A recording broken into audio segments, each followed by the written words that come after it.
ஒரு மனிதர் அதிகமா பாவம் செய்து செய்து செய்து செய்து இவனுக்கு பயம் வந்துட்டு, நான் மௌத்தா போனா அல்லாஹ் என்ன கண்டிப்பான்.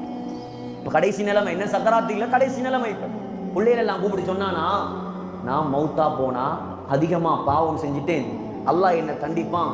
நீங்க என்ன செய்யுங்க, நான் மௌத்தானத்தோட என்ன பத்த வைங்க, என்ன பத்த வச்சு என்ற சாம்பலை எடுங்க. நீங்க சாம்பலை எடுத்து நல்லா காத்து வீசுற ஒரு நாள்ல, வேகமாக காத்து வீசுற ஒரு நாள்ல அப்படியே என்ற சாம்பலை வீசி விடுங்க. அப்ப நான் தப்பலாம். அவன் மூளை அவ்வளவுதான். அல்லாஹ்வை பத்தி ஒழுங்கா விளங்கி இருந்தா அவன் அவ்வளவு பாவம் செஞ்சிருப்பான். முதலாவது அல்லாஹ்வோட குதிரத் அவனுக்கு என்ன தெரியும். அல்லாஹ் சொல்றான், நீ மௌத்தாகி உன்னை குளிப்பாட்டி உன்னை கஃன் செஞ்சு உனக்கு ஜனாசா தொழுவிச்சு உன்னை கபூர்ல வச்சு உனக்கு மேல மண்ணை போட்டு உண்ட உடம்பெல்லாம் புழு அரித்து எலும்பெல்லாம் மண்ணோட மண்ணாகி நீ அழிந்து போனதற்கு பின்னால் உன்னை திரும்ப நான் எழுப்பாட்டுவேன். பலா காதிரீன் அலா அன் நுஸவ்விய பனானா. அல்லாஹ் சொல்றான், பனானா வாழைப்பழம் இல்ல, அது இங்கிலீஷ் பனானா, இது அரபு பனானா.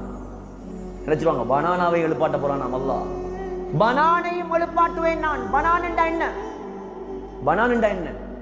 நம்மட ஆக்கள் முந்திய காலத்துல சைன் வைக்க தெரியாத ஆக்கள் என்ன செய்வாங்க, கை நாட்டு விரல் ஃபிங்கர் பிரிண்ட்.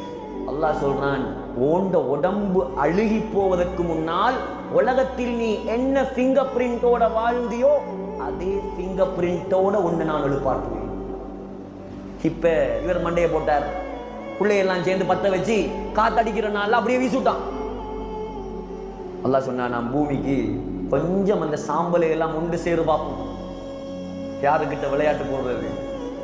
புகாரியுடைய இன்னொரு ரிவாயத்தில் வருது, அல்லாஹ் சொன்னானாம், குன் ஆகுண்டானாம், அப்படியே எழும்பி நின்ட்டானாம்.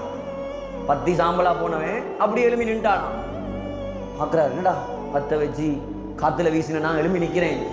கேட்டானாம் அல்லாஹ், ஐ அபுதி, ஏ என்னுடைய அடியானே, பாருங்க அவன் இறக்கத்தை, ஏ நாசமா போனவனே அப்படி சொல்லல, ஏ பாவம் செஞ்ச பாவியே அப்படி சொல்லல, ஏ என்னுடைய அடியானே, ஏ என்னுடைய அடியானே, மா ஹமலக அலா மா ஸனஅத, ஏன் இப்படி செய்தாய், ஏன் இப்படி செய்தாய்? சொன்னாரா, யா அல்லாஹ், அதிகமா பாவம் செய்து விட்டேன், உன்னுடைய பயத்தால தான் நான் இப்படி செஞ்சேன், அவ்வளோ பயமா என் மீது, உன்னை மன்னித்து விட்டேன், நீ சொர்க்கம் போண்டான், உன்னை மன்னிச்சுட்டேன், நீ சொர்க்கம் போ. அவ்வளோ பெரிய பாவிய மன்னிச்சா அல்லாஹ், நானும் நீங்களும் முறையா தௌபா செய்தால் எங்களை மன்னிக்க மாட்டானா சகோதரர்களே? قل يا عبادي الذين أسرفوا على أنفسهم لا تقنطوا من رحمة الله. அல்லாஹ் சொல்றான், என்னுடைய அடியானே, உனக்கு நீயே பாவம் செஞ்சு அநியாயம் செஞ்சு என்ற அடியானே, நான் மன்னிக்க மாட்டேன் என்று மட்டும் நினைச்சிடாது. இந்த ரஹ்மத்து விசாலமானது, எல்லா பாவத்தையும் மன்னிக்க நான் ரெடி, வா என் பக்கம். ஆனா இவன் போறதுக்கு ரெடி இல்லை. அவன் கூப்பிடுறான், வா, வஸாபிகு இலா மக்ஃபிரத்தின் மிர் ரப்பிக்கும், ஓடி பூட்டி போட்டி போட்டு கொண்டு வா. வஸாரிஉ இலா மக்ஃபிரத்தின் மிர் ரப்பிக்கும், விரைந்து வா. அல்லாஹ் கூப்பிடுறான். ஆனா இவனுக்கு போறதுக்கு விருப்பம் இல்லை. ஃபஃபிர்ரு இலல்லாஹ். ஃபர்ர யஃபிர்ருண்டா, ஒரு சிங்கம் ஒரு மானை விரட்டினா அந்த மான் எப்படி ஓடும்? டான்ஸ் ஆடி ஆடியா ஓடும்? அடிச்சு பிச்சு பறக்குமா இல்லையா? அல்லாஹ் சொல்றான், அடிச்சு பிச்சு வா எனக்கிட்ட, லேட்டாகாத நீ, ரமலான் உனக்கு சந்தர்ப்பம், வா என்னிடம், நான் உன்னை கபூல் செய்ய நான் ரெடி. உன்னை நரகத்துக்கு அனுப்புறதுக்கு அல்லாஹ்க்கு விருப்பம் இல்லை சகோதரர்களே. ஆகையால் கண்ணியமான சகோதரர்களே, அல்லாஹ்வின் நல்லடியார்களே, அல்லாஹ்வை நினைக்கணும், நாங்க அல்லாஹ்வை விளங்கணும். அல்லாஹ்வை பத்தி நம்முடைய உள்ளத்துல சரியான விளக்கம் இல்லை. முதலாவது அவனை பத்தி படிங்க. முதலாவது அவனை படிச்சா நாம ஒரு நாளும் இப்படி எல்லாம் இருக்க மாட்டோம்.